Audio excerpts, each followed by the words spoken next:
Eu tenho estudado muito a China, cara. Faz uns 3 anos que eu tenho estudado bastante, assim, como esses caras lidam, porque a gente sempre mede as coisas pela nossa régua, né?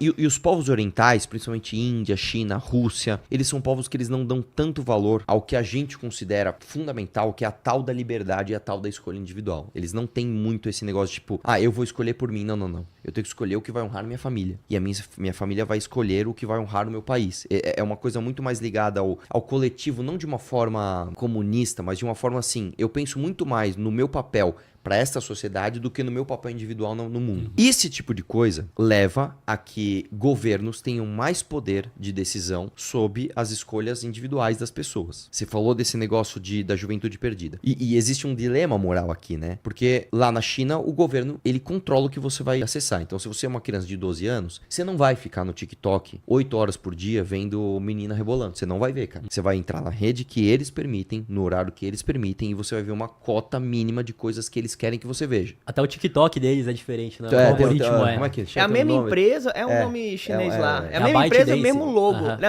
é da ByteDance, mas é um nome tem um nome China tipo lá. Lui Luang, Lui Luong. E até o conteúdo que tá lá pra adolescente, criança é educativo, né? Tem essa Então, diferença. aí onde eu ia chegar? Beleza, você olha aqui com os valores ocidentais, você fala, meu, que absurdo, velho. Quer dizer que eu não posso ver uma menina rebolando de biquíni? Não, você não tem essa liberdade. Aí você chega lá e fala assim, junta aqui, pega 20 crianças, vai. 20 crianças aqui, chinesas. O que você quer ser quando crescer? Astronauta, historiador, matemático, engenheiro, advogado. Legal. Junta 20 crianças aqui no Brasil, o que você quer ser? MC, jogador de futebol. MC, funkeiro. MC, influenciador. É isso. Então, de novo, eu não estou propondo que a gente faça uma regulação de redes, né?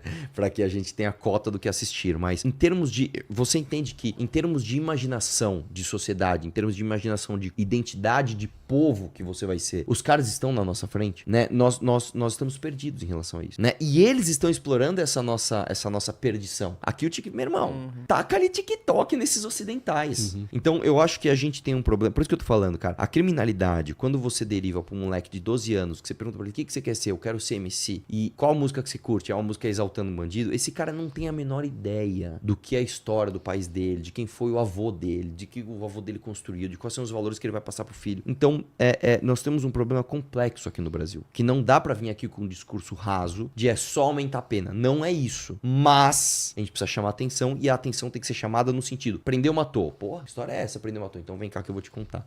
Aí você conta tudo isso, entendeu? Mas no curto prazo você vê que realmente é pena. Eu acho que no algo mais curto rígido. prazo, nós precisamos sim de uma reforma no Código de Processo Penal, no Código Penal. São duas coisas diferentes. Nós temos que reformar o Código Penal e o Código de Processo Penal. Porque eu vou te dizer, aqui no Brasil, cara, pode perguntar para qualquer advogado criminalista. Você liga para um advogado criminalista e pergunte isso. A esmagadora maioria dos processos penais no Brasil, eles se discutem questões processuais e não questões de mérito. Então eu te matei. Beleza, matei, mano, tem câmera. Todo mundo viu. Eu te saquei uma arma e te matei ao vivo. Tá, a câmera de que marca? Essa marca tem problemas de confiabilidade? Tá, o vídeo foi obtido através de qual polícia? A polícia que buscou o vídeo tinha legitimidade para buscar? Tá, quem me processou? Podia me processar nessa data? Aí você começa, cara, a ter um monte de subterfúgios criminais, processuais, para você não discutir o mérito. E aí você vai enrolando até prescrever o crime, ou até a pressão popular se acabar, e você vai. Os crimes no Brasil são discutidos através de questões processuais, não de questões materiais. Então a gente precisa fazer uma reforma no Código de Processo Penal, além de fazer uma reforma no Código Penal. E aí a gente precisa de uma outra questão aqui. Eu acho que nós temos um problema que é estrutural mesmo. Aí eu tô falando problema de parede, cara. Nós temos problema de parede, chão, teto. Nós não temos um complexo prisional no Brasil que seja seguro o suficiente e que passe a propaganda suficiente do anticrime. Por que o Cecote em El Salvador, a gente fala sempre disso de El Salvador? O problema do Cecote, a solução que o Cecote trouxe para El Salvador foi não só uma solução física, você tem uma parede, mano, que o cara não consegue fugir. O Cecote é um lugar isolado, uma super prisão fudida, você põe o cara lá. Mas ele é também uma peça de propaganda. Meu irmão, você vai ser, assim, tratado igual um animal ali dentro. Você vai usar roupinha branca, tá? Você vai comer uma refeição com pouca ou quase nenhuma proteína. Você vai ficar num lugar que a luz fica, é luz branca acesa 24 horas por dia. 3 horas da manhã, luz branca acesa, irmão. Nem só os caras tomam lá. Você toma 1 hora de sol por semana pra você não morrer. E aí pra você ter uma ideia, o teto da cela não é concreto. O teto da cela é uma grade com um policial em cima num pé direito alto. O cara não tem nem acesso. Se ele quiser cuspir, tacar alguma coisa, ele nem alcança o cara. Tem documentário que dá pra ver certinho lá que o cara entra. Maravilhoso. Cara, porque o cara toma banho num tanque de concreto, irmão. O cara caga num bagulho de concreto. Ele dorme numa chapa de aço. Sabe aqueles armários que você vê em estoque, almoxarifado de empresa? Aqueles armários de metal? É um bagulho desse gigante que o cara dorme lá. O que acontece? Você faz uma propaganda. Não seja criminoso. Exato. Tanto que lá não é liberado pra visita, mas a imprensa vai o tempo todo. Já teve um monte de veículos do mundo todo que foram ver, até influenciadores de fora que foram lá pra gravar, né? E aí tem uma parada até interessante que é o seguinte, você chega lá pra filmar, tô filmando aqui a cela. Os caras tentam passar recado, tipo, passar algum código, você embaça. Tem que passar pela supervisão dos caras, ó, esse cara tá passando o código da facção, pode embaçar aqui que ele passou. E tem que ser assim. Em El Salvador, cara, até criticaram isso, eles destruíram túmulos. Então, por exemplo, você tinha uma túmulo, você pôs o número 18, seu túmulo vai ser violado, cara. Nós vamos quebrar teu símbolo. Porque é uma forma de propaganda. A gente pode fazer uma analogia aqui, pode parecer exagerada, mas é como se, vamos supor que eu sou um puta nazista e eu morro e colocam no meu túmulo lá uma suástica. O que vai acontecer com aquela suástica? Alguém vai lá quebrar, mano. É inaceitável você ter uma suástica, né? Você ostentar um símbolo de nazismo aqui no Brasil. É intolerável. Então por que a gente pode sustentar, sei lá, o 1533, que são as letras do PCC? Por que eu posso passear no centro de São Paulo e tem um 1533? Não pode. Não, você não pode tatuar PCC, que você vê. Não, você não pode. Né? Então acho que a gente tem que fazer um processo radical. E digo mais, tá? Esse processo radical nem é um processo longo, cara. Eu digo pra você que em menos de um ano, se você aplica uma política radical de combate ao crime, de menos de um ano, você diminui os índices, no mínimo, em 2/3. Eu já vi várias pessoas grandes mesmo acabando questionando essa questão do crime organizado, que ele saiu somente da esfera que é ilegal e passou a atuar em vários meios que são legais hoje, fazer dinheiro com isso. Pra caramba. Você acredita que seria possível, mesmo com o crime organizado crescendo dessa forma, estando em diversos meios legais hoje, fazendo dinheiro, acabar com isso? Porque eu vejo que a gente tá entrando num caminho que pode ser sem volta. Pode ter uma linha que não pode ter mais volta, acredito Cara, eu. existe uma coisa que é o seguinte, isso aí, quando você estuda qualquer tipo de sociedade, você vê que a maior parte das pessoas não quer cometer crime. E a maior parte das pessoas quer seguir a lei. Um dos exemplos disso é o seguinte. Tem um livro do Steven Pinker que chama O Novo Iluminismo. Quando ele deu esse dado, eu fui até conferir, porque eu achei muito chocante. Você tornar guerra ilegal fez com que os países parassem de entrar em guerra. Você fala, como assim, cara? A sensação de que aquilo é errado, de que o direito de conquista não existe. Se eu vier aqui te matar, eu posso conquistar teu território. A ideia de que isso é ilegal faz com que as pessoas não aprovem guerras. Se você vive numa democracia e o governo depende de aprovação popular, você não tem aprovação popular para guerra, esse governo não vai entrar em guerra. Então, eu estou dizendo isso para mostrar que a maior parte das pessoas entende uma ordem como necessária e quer seguir a lei. A maior parte das pessoas quer isso. Então, quando você pega criminoso, até o arquétipo do fora da lei, etc., ele é sempre minoritário num conjunto de seres humanos. O problema é, você faz leis e você faz estrutura para combater a exceção, não para combater a regra. Existe uma lei que é proibido matar. Por quê? Porque a maior parte das pessoas é homicida? Não. A maior parte das pessoas, mesmo que tivesse a chance, não mataria outra pessoa. Mas por causa da exceção, você faz uma regra para que não haja a morte. Então, nós temos no Brasil um país dominado pelo crime, quase dominado. Por quê? Porque uma minoria, uma exceção da sociedade brasileira está cometendo crimes muito à vontade. Então, se você acaba com a estrutura que favorece essa exceção, é numérico. Essa exceção é suprimida, é reprimida. É claro que você não vai ter, em um ano, uma Suíça. Não é assim. Mas você começa a desincentivar o crime de uma forma que ele se torna uma curva... Como é que chama? Exponencial. É uma melhora exponencial. Ela não é nem reta, não é retilínea.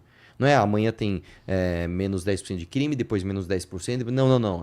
É uma melhora exponencial, porque quando você acaba com o sistema de incentivos, a exceção começa a parar de cometer crime. E, novamente, é a exceção. E a maioria começa a ganhar. E a maioria é ordeira. Então, enfim, eu acho que essa guerra tem que ser assumida e em pouco tempo a gente vê muitos resultados, cara. Porque hoje tá em um nível inaceitável, velho. Sim. Hoje tá em um nível que, tipo assim, o cara aqui do lado, né? O cara tá literalmente parado em cima de uma bicicleta, em frente a um dos parques mais populares do Brasil, vê um cara dar um tiro nele e sair fora. Tipo assim, tá num nível assim. Tá assim, cara. O pior é ainda o pessoal falando assim, mas também tava dando mole ali na frente do parque, mexendo no celular. Cara, isso aí me quebra, cara. Isso é exceção da exceção da exceção, tá? Mas hoje esse discurso ele é tão dolorido porque ele reflete uma realidade. Porque a sensação que nós temos não, realmente, a sensação que eu tenho é que pode fazer o que quiser. Então, eu acho que combatendo isso, você tem uma melhora significativa em muito pouco tempo, cara. Sabe? Você começa a ter níveis relativamente, tem que fazer assim, né, aceitáveis de criminalidade, aí você começa a diminuir mais, entendeu? Eu entendo que é aceitáveis porque qualquer sociedade humana vai ter essa exceção, né? Só que, tipo, a forma que chegou hoje virou... Eu fiz um vídeo ontem, inclusive, falando sobre esse caso aí do Oruan, que a gente aprendeu a aceitar o crime como normal. Sim. O pessoal da nossa geração, assim, tipo, a gente entendeu que esse é o status quo do Brasil. Sim. É tipo assim, ó, Exatamente. você não tira celular na rua. Isso é uma regra da sociedade Sim, brasileira, sim, entendeu? Sendo que não era pra ser assim. Cara, a gente tem uma ministra de Estado, cara, a ministra de Estado, a Aniele Franco, andando sem capacete e sorrindo. Aqui a gente anda sem capacete. Porra, velho. Porra, velho. Caramba, o governo está falando, tudo bem você não respeitar a lei aqui, isso é legal. Olha o nível que chegou, cara. Então, você vai falar, por exemplo, não tem crime no mundo. Claro que tem. Por exemplo, eu lembro um crime que é bem chocante, que foi um pai que sequestrou a filha durante 24 anos. Você lembra? Até esqueci o nome do cara. Ele fez um porão na casa dele. Tem vários. Ele deixou a filha dele 24 anos num porão e até fez filhos com a filha. Né? E teve filhos ali que nunca viram a luz do sol. É óbvio, cara, que na sociedade alemã, velho. Você tá falando de uma galera que, porra, é super certinha. Lá, entre aspas, tá tudo bem. Os índices de criminalidade são baixos. Apesar que Berlim agora, com imigração, tá... Mas enfim... Isso é outro papo. Até lá você tem um crime como esse, mas tudo bem, é exceção, faz parte. Não tem problema você, sei lá, em 50 anos ter, tipo, 3 ou 4 crimes que fala, mano, o problema é que aqui no Brasil é uma coisa cotidiana. Aqui, cara, quando um crime vira moda, ele fica gigantesco. No início dos anos 2000, 2001, 2002, entrou na moda o sequestro. O índice de sequestro em São Paulo chegou a ser 1 por dia. Sequestro, que é tecnicamente um crime complexo. Nós chegamos a ter um sequestro por dia. Tipo, hoje quem foi sequestrado hoje?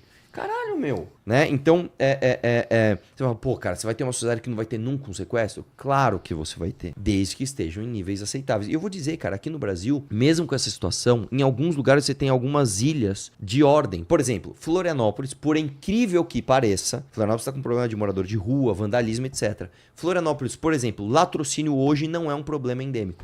Uma coisa curiosa, porra, o que aconteceu lá? Tem que estudar. Tanto que teve também uma migração de Rio e São Paulo pra Santa Catarina, se eu não me engano. Pra caramba. E aí agora estão esses vídeos viralizando da galera, eles acham que a gente é melhor que a gente, tem que vir aqui mesmo, não sei o que lá. Que aí também é um outro papo, que é migração interna ou externa, que eu também acho que tem que ter restrição pra caramba. Mas novamente, se no país que nós estamos hoje, a gente consegue ilhas de paz, porra, se a gente fizer uma política nacional, a gente consegue combater o crime.